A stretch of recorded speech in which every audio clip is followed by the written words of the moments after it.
Поддержка от самого близкого человека, конечно, это самое главное. Вот именно, что есть такое ощущение, да. К сожалению, она стала взрослой раньше, чем нужно было. Потому что уже имея сестер, братьев, она чувствует ответственность, да.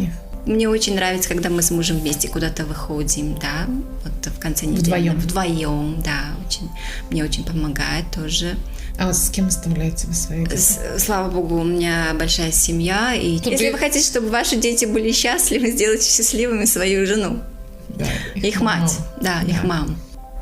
Выходит, что у меня в семье все позитивные, все на позитиве, у всех только хорошие мысли о будущем, видимо, поэтому все поддержали.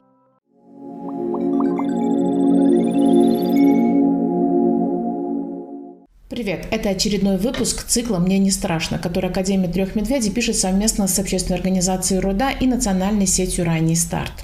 Именно они нам помогли найти специалистов и героев. Мы говорим откровенно о детях с аутизмом, о семьях, которые воспитывают детей с особенностями, о специалистах, которые работают с детьми и их родителями. Меня зовут Зибута Джибаева. Сегодня у меня в гостях Тахмина Изомова. Тахмина 4 детей и 2 девочки с расстройством аутического спектра. Тахмина, расскажите немножко о своих детках. У меня 4 детей. 3 дочки и сын, младший самый. У вас старшая нормотипичный ребенок? Да, нормотипичный ребенок, 7 лет, ходит в школу. И еще двое девочек у меня с аутизмом. У них особенность в развитии. И сынок? И сынок, да, самый младший, ему 3 будет скоро, развивается хорошо, у нас все хорошо. Но вы при этом продолжаете следить за его развитием? Да, мы при этом продолжаем следить за его развитием, конечно же, да. Делаем все, чтобы как-то... Выйти из группы риска? Выйти из группы риска, да. Когда вы впервые заподозрили, что что-то не так в развитии вашей второй дочери, а потом на тот момент уже была 3-я, да? Да, на тот момент уже росла 3-я, ей было уже 1,5 годика. Мы, конечно, знали, что замечали, естественно, что у нашей второй дочки есть задержки в развитии, но как у нас принято говорить, что у каждого ребенка там развитие идет по-своему, кто-то раньше заговаривает, кто-то позже, у кого-то там в год кто-то ходит, кто-то попозже. Отсылаясь на это, мы ждали пока до 2 лет. И после уже начали, уже подумали, время уже ходить, узнавать причину. То есть вы обратили в первую очередь внимание на то, что не было речи? Да, на то, что не было речи. А другие звоночки не были? Других было.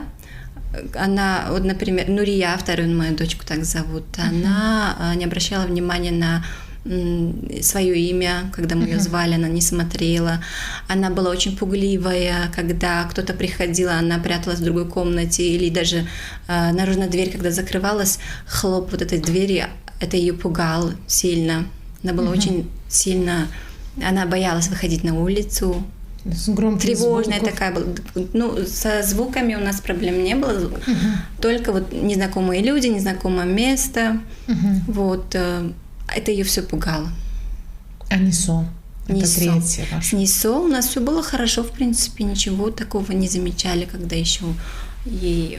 Мы потом уже начали, когда узнали про вторую дочку, и какие-то нетипичные особенности замечали после того, как уже узнали про вторую дочку.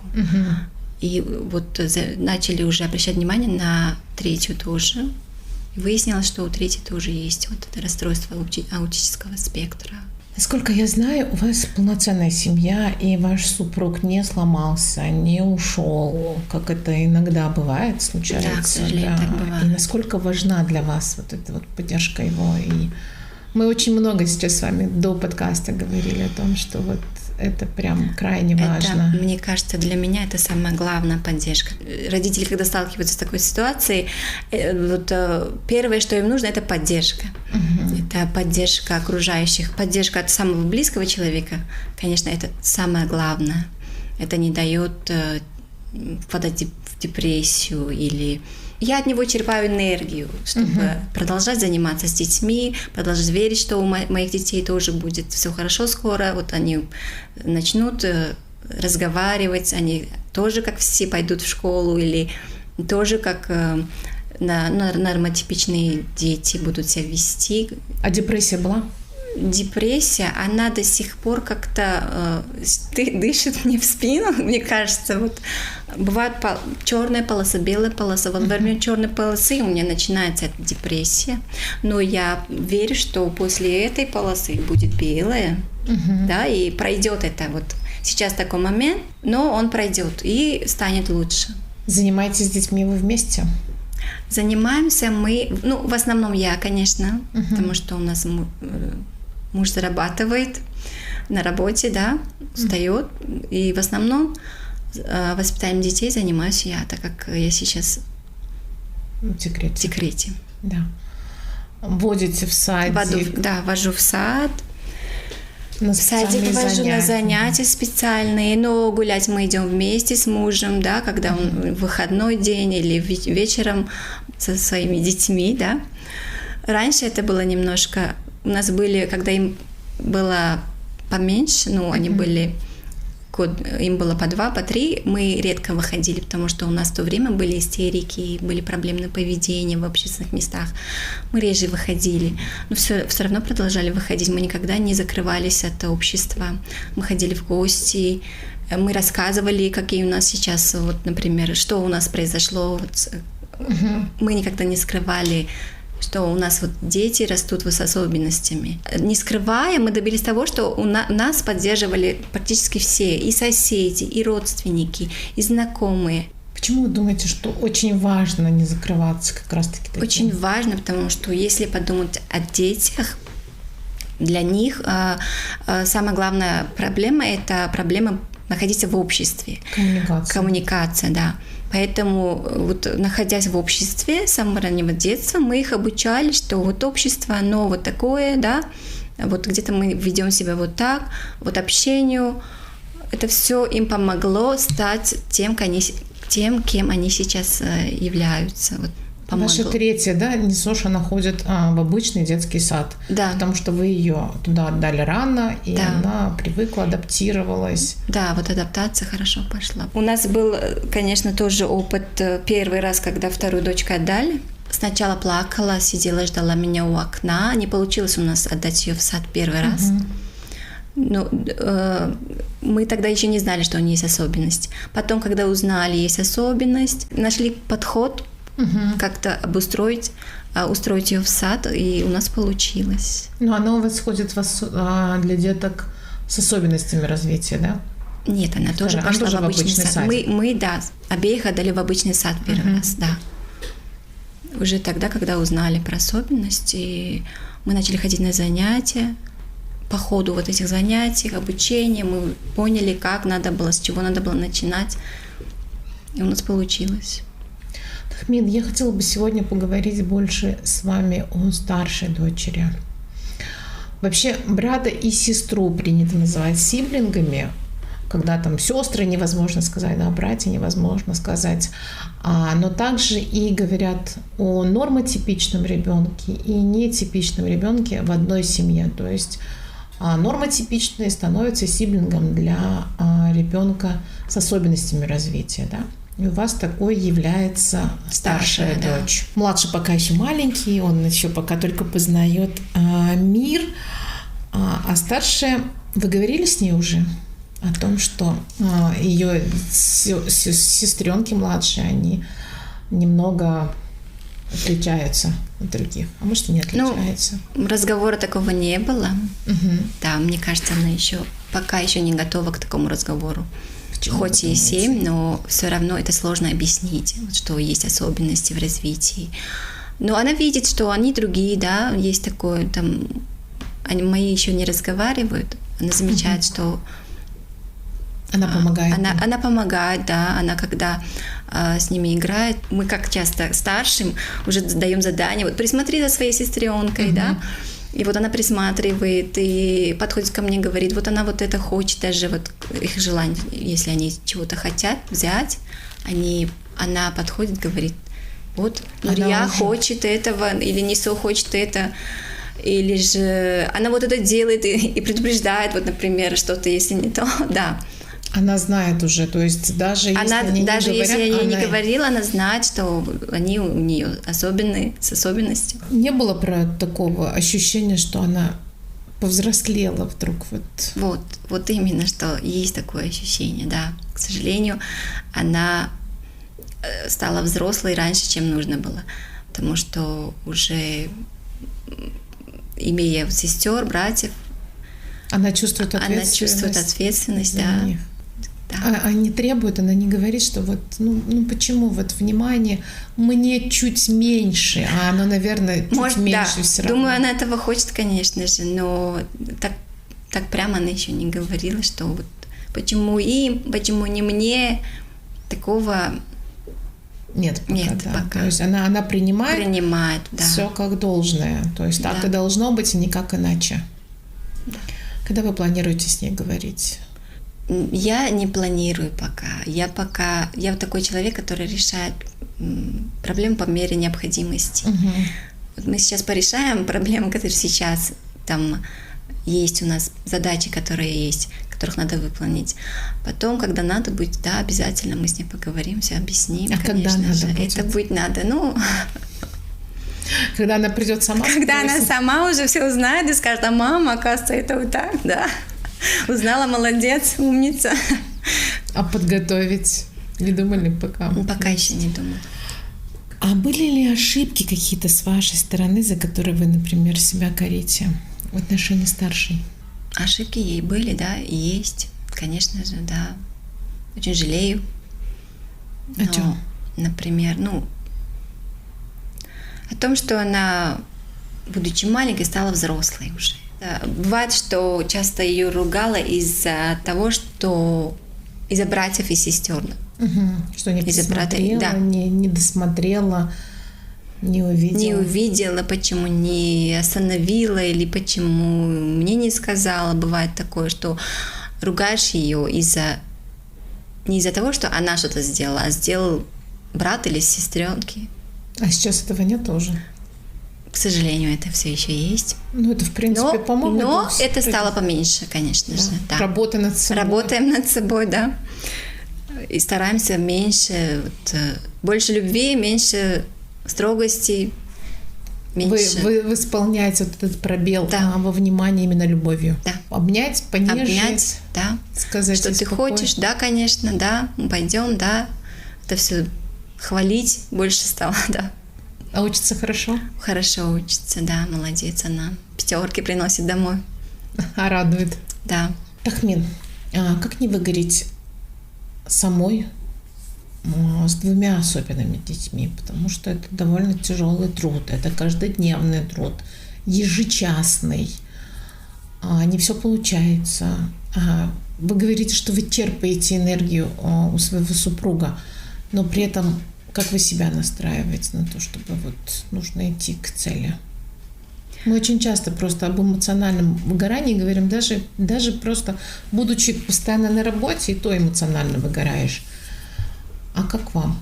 Я очень часто себе делаю перерывы. Какие? Вот я работаю, да, в день, несколько часов позанималась с детьми, и обязательно нахожу время для себя. И это очень помогает, конечно же. Что делаете? Расслабляет. И, может быть, даже когда не в саду, я могу встретиться с подругами, забыть про особенности детей и поговорить о чем-то, о другой теме, которая не относится к семье, например, или к тому, что у нас в семье происходит. Я забываюсь. Да, вот на время, конечно же. А что еще? Спать, йога. Спать это? Поспать, да. Это да, бывает, конечно, поспать. Так, мне очень нравится, когда мы с мужем вместе куда-то выходим, да, вот в конце недели. Вдвоем, да, мне очень помогает тоже. А с кем оставляете вы свои детей? Слава богу, у меня большая семья, и особенно сестра старшая часто приходит, помогает мне. Она сидит с детьми, и мы можем спокойно выйти с мужем погулять по магазинам или в кино. что меня очень сильно радует. И, в общем, и когда мама радуется, да, когда мама счастлива, и ты это счастье свое отдаешь детям. Вот. Самое главное, я думаю, вот мужьям осчастливить своих жен, если хотят хороших результатов со своими детьми, вот у кого есть особенности, например. Ну, даже без этого. Господи, если вы хотите, чтобы... Если вы хотите, чтобы ваши дети были счастливы, сделайте счастливыми свою жену. Да, их мать. Да, их маму. На самом деле я получаю, вот и это мне помогает продолжать работать, продолжать достигать свою цель, которую я поставила, да. Вы каждый день ставите цель какую-то? Нет. Как часто ставите цель? У нас, опять-таки, по мере необходимости. Например, мне нужно, чтобы мой ребенок, вот раньше как было, мне нужно было, чтобы он научился самостоятельно было ходить, даже такое было. У нас девочка взрослая, сама не ходила. На улице. Она ходит, но ее нужно поднимать. И я вот хотела, чтобы вот этого как-то достичь, очень желала.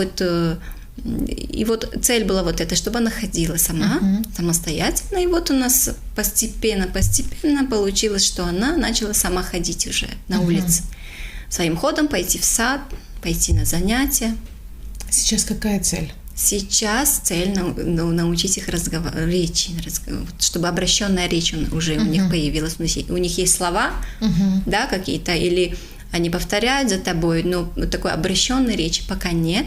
Сейчас поэтому самое главное научить их. Вы тоже говорите, с помощью карточек общаетесь? Да. То есть вы девочке показываете, что они хотят? Да, они показывают, что они хотят. Они могут сказать это слово, но пока у нас предложения нет. И вот мы сейчас работаем над этим. Вы говорили с супругом, когда только, то есть определили, что у ваших детей расстройство аутического спектра. Вы говорили о чувствах мужа со своим мужем. То есть вот что он вам говорил в этот момент? А мужчина немногословно, как правило. Нет. Он молча переживал? Не озвучивал? Нет, он даже сейчас продолжает молча переживать. Он до сих пор там... У нас не было такого разговора, чтобы он высказался. Не было такого, до сих пор нету. Просто он как-то озвучивает свои мечты, значит, там, свои желания. Иногда рассказывает, как он видел сон, что Нурия прибежала ко мне, говорит: папа, и какие-то там обращается ко мне, вот словами говорит. Она со мной разговаривает, я вот это увидел во сне, я думаю, значит, он все-таки вот, конечно же, он переживает, но это внутреннее переживание, он никогда вот это не показывает. Ну, это довольно-таки сложно все переживать внутри себя. Это, конечно, сложно. Вы насчет 4-го решили сразу? Нет, это так получилось. Это мы... Но мысли о том, чтобы... Мысли о том, чтобы заводить 4-го, у нас не было. Но мысли о том, чтобы не родить его, тоже не было? Было. Да, было, думали, да. Думали были сомнения? об этом, были сомнения, да. А как отнеслись родные к этому? К сомнениям? Нет, к тому, что у вас будет 4-й ребенок. Отговаривали, убеждали в том, что пока, может быть, не надо, вам тяжело будет, еще с маленьким ребенком, с 2 девочками. Как-то семья моя, она с самого начала начала давать мне поддержку и физически, и там, морально, и продолжает до сих пор. И в то время тоже они поддержали. Что со стороны мужа, что с моей стороны, не было никого, кто бы сказал, может, тебе пока еще не нужно, может, вам вообще, в принципе... Никого не надо, да, больше? Такого не было. Наоборот, все надо, да, почему бы и нет, может, еще у вас мальчик родится, у нас мальчика не... Вот. Как-то, может, это будет мальчик, и, конечно... Может быть, все тоже там думали, что у него тоже будет особенность. И вы сами думали как-то об этом. И мы думали, но все верили в лучшее.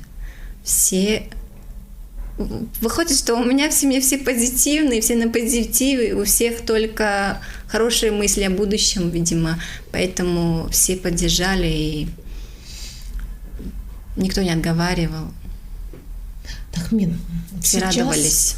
Наша задача рассказать не только о том, что, да, например, переживают семьи, в которых растут дети с особенностями, а мы хотим немного поделиться тем опытом и теми эмоциями с родителями. Вот сейчас, например, кто-то может нас слушать, тот, кто только узнал о том, что у него особенный ребенок. И у него сейчас как раз депрессия. Он сейчас переживает шок, депрессию, потом будут периоды злости, он попытается закрыться. Вот что бы вы ему сказали? Вот сейчас просто вот сидит, например, вместо меня там мама особенного ребенка, и она только об этом узнала. И сейчас пока она не знает, как жить с этим. Вот что бы вы ей сказали сейчас? Какие слова нашли бы такой поддержки возможной? Она сейчас, возможно, и слушает нас. И ей не хватает вот этого маленького толчка, чтобы пришла стадия принятия. А потом уже были поставлены цели, и дальше шла работа с ребенком и так далее. Конечно, в первую очередь хочется сказать, что все будет хорошо, что сейчас есть много программ помощи, вот раннее вмешательство, есть много информации, как помочь своему ребенку, как помочь ему развиваться. Самое главное, она не одна. Вот это главное, когда вот для меня, когда мы первый раз узнали, что у нашего ребенка есть аутизм, у специалиста, который нас обследовал, у нее тоже был ребенок с аутизмом. И поняв, что я не одна, это меня как-то дало... Успокоило. Да, почему-то, почему-то это успокаивает. Да, что ты не одна. Самое страшное, это когда ты одна, мне кажется. Вот в то время для меня быть не одной, это было успокоением. Вот. Хочется сказать, чтобы они... вначале хочется поплакать, хочется как-то выплакаться, вначале, но потом как-то нужно уже родить ребенка, если мы хотим, чтобы... Нам нужно меньше тратить время на выяснение причины или... самокопание. Вот это. Или стараться не впадать в депрессию. Если найти себе то занятие, которое нам поднимет настроение в начале, чтобы как-то мы себя вдохновили на работу с ребенком и побольше думать о ребенке, чтобы время вот это ценное, которое очень важно для ребенка, чтобы начать занятия с ним сразу же, как узнали про диагноз, не теряя времени, заниматься с ребенком и верить в успех, что вот эти занятия, они будут плодотворными. Эта особенность, она может быть в будущем и быть незаметной. Это может быть и гений совершенно. Это может быть, да. Вначале было страшно? Они же были маленькими. Угу. И мне это не казалось большой проблемой в начале, потому что она не очень-то отличалась от других детей. И становится страшно, когда они становятся взрослее, и ты видишь, что вот разницу между нормотипичным и ребенком с особенностями. Для меня с каждым годом начинается что разрыв. Время уходит, и нам еще нужно многое сделать. И сейчас по-прежнему страшно? По-прежнему страшно. Страх, он всегда есть. Мы думаем больше о том, как помочь ребенку. Как ты настраиваешься на утром? Вот просыпаешься, и самое важное, сегодня новый день, мне нужно настроиться. Проговариваешь или нету времени проговаривать себе установки какие-то с утра? Установки, они начинаются с ночи, конечно же. Думаешь, утром встану, вот это сделаю, и это сделаю, потом вот это. План установки, это у нас обычно перед сном или во время засыпаешь, и ты думаешь, завтра вот это буду делать. Да. И, конечно же, утром встал и знаешь, с чего начать. А режим никак не должен, вообще никак не нарушается? Нарушается. Бывает, что смотришь на то, как они себя сегодня чувствуют, обязательно это надо смотреть, конечно же, учитывать, какой у нее сейчас, как она выспалась, в хорошем ли она настроении, можно ли с ней сегодня поработать с этим, или же дать ей чуть-чуть отдохнуть. Да, это есть обязательно. Вот, часто срываешься? Да, срываюсь, да, бывает, что срываюсь, да. И как только вижу, что я сорвалась, все, мне нужен отдых, думаю. Как происходят срывы твои? Это когда, в общем, обычно, когда мы ходим в общественное место, например, с Нурией мы идем в магазин, и она тянется, кричит, хочет взять что-то, то, что мы не планировали покупать. И когда смотришь, когда окружающие на тебя смотрят, и ты думаешь, вот они сейчас думают, что у меня невоспитанный ребенок, почему я его не успокаиваю. И в это время, да, думаешь, оставить бы и выйти. Или пойти с ней, затащить ее в машину и дома потом как следует ее. Такие мысли даже есть? Есть такое, да, бывает. А осуждающих взглядов много? Ну, может быть, они и не осуждающие, но ты уже так думаешь, когда они вот удивляясь смотрят, почему твой ребенок кричит, и ты его не успокаиваешь, ты сразу же думаешь, что вот они меня сейчас осуждают, почему? А на самом деле мне сейчас уже кажется, что они от незнания смотрят, почему. Что с ребенком, почему он кричит или истерит, или вот это проблемное поведение у него. Все это от незнания того, что с моим ребенком, например. И, возможно, они смотрят и просто хотят помочь. И когда смотрят, они не знают, что сказать, подойти или как себя вести. Если им объяснить, что это, что такое особенность, что такое аутизм, почему ребенок себя так ведет, они перестанут так смотреть. У нас обычно народ какой, он видит, что у кого-то проблема на улице, например, где-то что-то случилось, они пытаются помочь. В той ситуации, в которой они знают, что они смогут помочь. А вот в наших ситуациях они не знают и смотрят. Да, и расходиться не расходятся. И то есть они тоже в замешательстве. Да. Не пробовали вы рассказать им, что это такое? Были попытки? Вот в обществе, в транспорте у нас такое было, например, в магазинах было. В таких местах как-то не пробовала объяснить, потому что я могу объяснить соседям, да? Могу объяснить у родственников, если кто-то новый, да, мы объясняем, да, а вот в общественном месте объяснить это долго, это нужно время. А схватить, убежать? Это есть, это было, это все еще есть, бывает иногда, но меньше. Раньше было больше, мы сразу уходили, сразу тихонечко выходили, чтобы другим не создавать дискомфорт. Сейчас мы научились успокаиваться, научились справляться с проблемным поведением и не боимся выходить. А ребенка как успокаивать в такие моменты?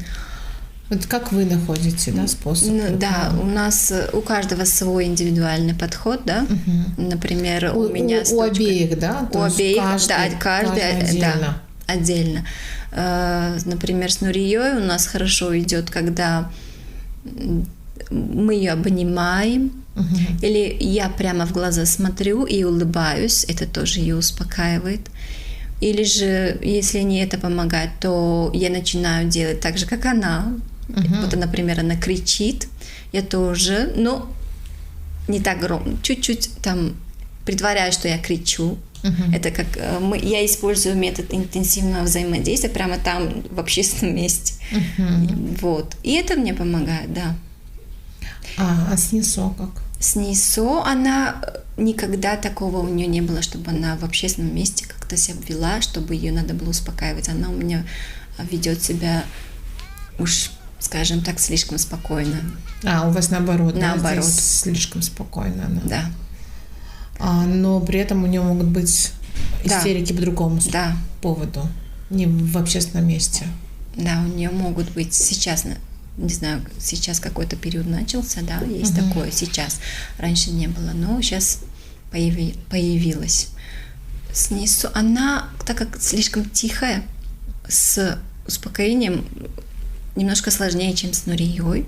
Пока еще над этим работаю, как бы найти выход.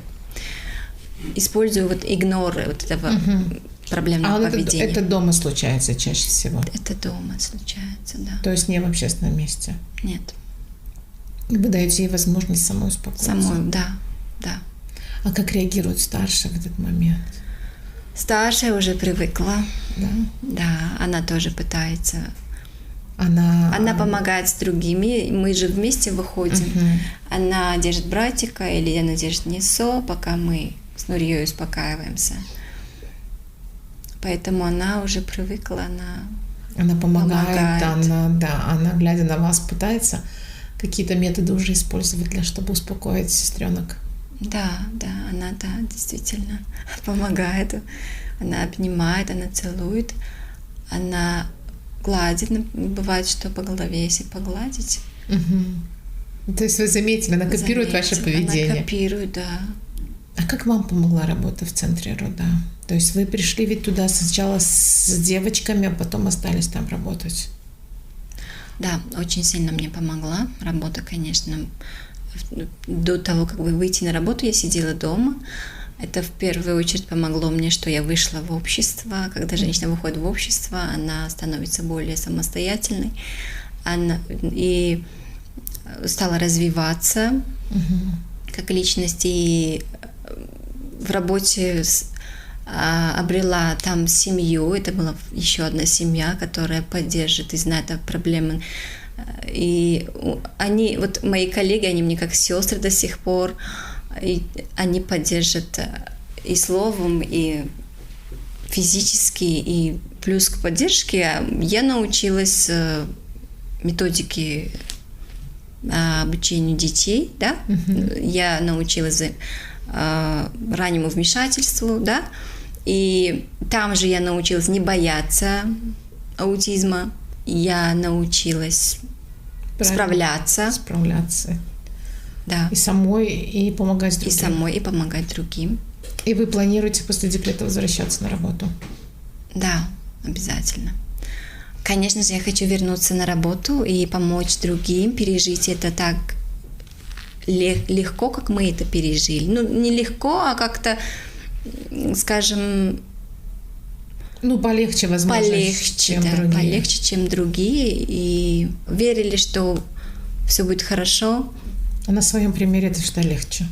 Объяснять? Да. На своем примере вы можете просто рассказать, что... Я могу рассказать, как у нас было, да, как мы это все пережили. Начальный вот этот этап. Со мной то же самое было. Мы когда пришли, до нас родители, которые уже со взрослыми детьми тоже бывали на тренингах, они говорили, вот мы вот так, мы сейчас вот так, у нас сейчас все хорошо, мы разговариваем, и ты думаешь, да, значит, у меня то же самое скоро будет. Пример других, он как-то вдохновляет. Да. Вдохновляет. Спасибо большое, Тахмина. Подкаст создан в рамках проекта «Ранние годы. Время возможностей» при финансовой поддержке Института «Открытое общество», Фонд содействия Таджикистана. Содержание подкаста может не отображать официальную позицию Института «Открытое общество», Фонда содействия Таджикистана. Спасибо. Спасибо, Тахмин.